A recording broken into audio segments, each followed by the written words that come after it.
Some mothers who have had a bad experience previously, maybe they came in with a very sick child and was put on oxygen and on NGT, and then the child died. And because of that bad experience, they just associate NG tubes or oxygen with death.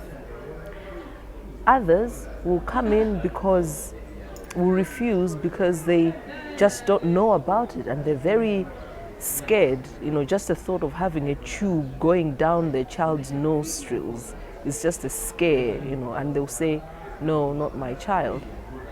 And others, and I think this is the vast majority of the group, they'll actually follow what other mothers are saying. If a mom comes in and she says, I don't want an NGT on my child, the other ones will say, oh, she doesn't want, she must know the reason, she must have a good reason why she doesn't want it.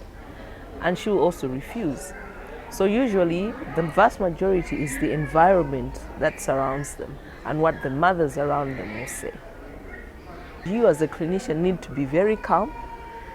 Usually don't confront the mothers. You need to tell them that you understand that they're scared, for starters. And secondly, remind them that they've come to hospital for help. Okay?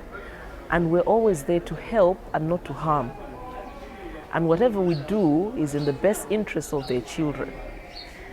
And then, actually, most of the times, what works best is actually to get a mom that has had their child on oxygen or has had an NG tube inserted, and their child is fine, to actually encourage the other mom and say, look, my child was on and is better. Because sometimes the moms will come and they will not completely trust you as a clinician.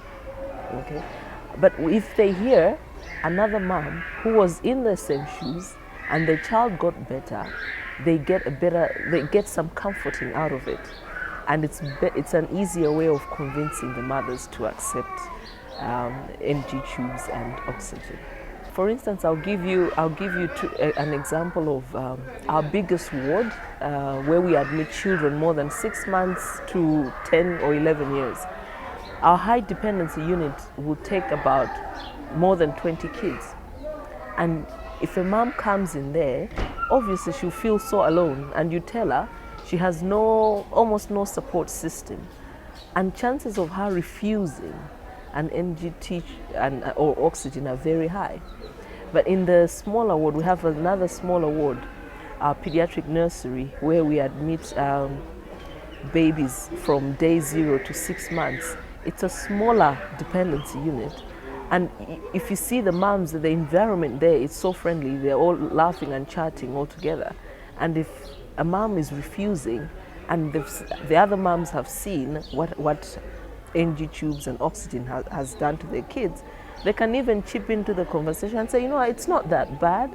So it's actually quite easier in the smaller wards, where the mothers are seated all together, to actually convince mothers to accept oxygen or NG tubes.